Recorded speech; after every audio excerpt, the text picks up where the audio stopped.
বিজয় আর মোসাদ্দেকের ব্যাপারে যে ফিক্সিং এর যে ইস্যুটা উঠছে অথবা ওদেরকে যে কারণে বাদ দেওয়া হয়েছে, এটা আসলে সম্পূর্ণ টিম ম্যানেজমেন্টের উপর ডিপেন্ড করে আর বিসিবির উপর ডিপেন্ড করে। আর ওদের ব্যাপারে যে অভিযোগটা উঠছে ওটা যদি আসলে যদি সত্যি হয় তাহলে ওদের অবশ্যই বিচার হওয়ার দরকার। এটা আমি একজন ক্রিকেট প্রেমী হিসেবে মনে করি, যেহেতু আশরাফুল শুধুমাত্র ফিক্সিং এর কারণে ওর ক্যারিয়ারটা ধ্বংস হয়ে গেছে।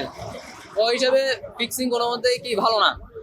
এখন যদি ফিক্সিং করে থাকে এটা যদি প্রমাণ হয় তাহলে অবশ্যই শাস্তি হওয়া দরকার। এটা যে মনে করেন এই ধরনের ফিক্সিং যদি মনে করেন হয়ে থাকে, দর্শকরা এই যে খেলাগুলো মনে হয় দেখতে আর আসবে না। এটা খেলা দেখার আগ্রহটা দর্শকের কমে যাবে। এবং মনে করেন বাইশ দেশ থেকে প্লেয়ার গুলা ওরা কি ছাড়বে না যদি এখানে ফিক্সিং হয়। ওদের একটা প্লেয়ার যদি মনে করেন যদি এখানে যদি ফিক্সিং এ জড়িত হয়, এটা ওদের ন্যাশনাল টিমের ক্ষতি হয়ে যায় না? তো এখানে দর্শকদেরও খেলাটা দেখতে কি মানে আগ্রহ কমে যাবে। এই ধরনের ফিক্সিং আসলে বিসিবির এটা নিয়ে আরো একটা মানে এই ধরনের ভালো উদ্যোগ নেওয়া দরকার, যাতে ফিক্সিংটা কি কন্ট্রোল আনা যায়।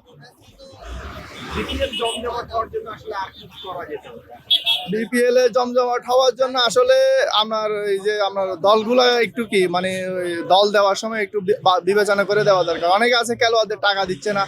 গত বিপিএল এ দেখা গেল রাজশাহী কিংস খেলোয়াড়দেরকে হোটেলে ফেলে চলে গেছে, হোটেলে ভাড়া দিতে পারে নাই। বিদেশি খেলোয়াড়রা এসে টাকা পাচ্ছে না।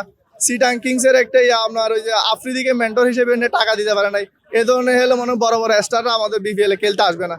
তো এগুলা যদি বন্ধ হয়, এই যে মনে করেন এই বিপিএল এ যদি ধরেন যেগুলো যে 6টা দল হয়েছে ওরা যদি খেলোয়াড়দের পেমেন্টটা ঠিক মতো দিতে পারে, বিদেশি প্লেয়ারদের বিশেষ করে বা বিদেশি বলেন, তারপর থেকে দেখবেন যে বিদেশি ভালো ভালো প্লেয়ার আমাদের কি দেশে আসবে, খেলতে আসবে। বড় বড় স্টার আসলে বিপিএলটা জমবে। মনে করেন বাইরের দেশ থেকে বলেন, আবার আমাদের দেশ থেকে বলেন, এই আমাদের বড় বড় সুপার স্টাররা যদি মনে করেন বিপিএল না থাকে, বিপিএলটা তো জমবে না। আর বিশেষ করে সাকিব আল হাসান, এই বিপিএল এ যদি সাকিব আল হাসানকে যদি ফিরিয়ে আনা যায়, আমার মনে হয় বিপিএলটা অন্যান্য সব বিপিএল থেকে বেশি জমজমাট হবে।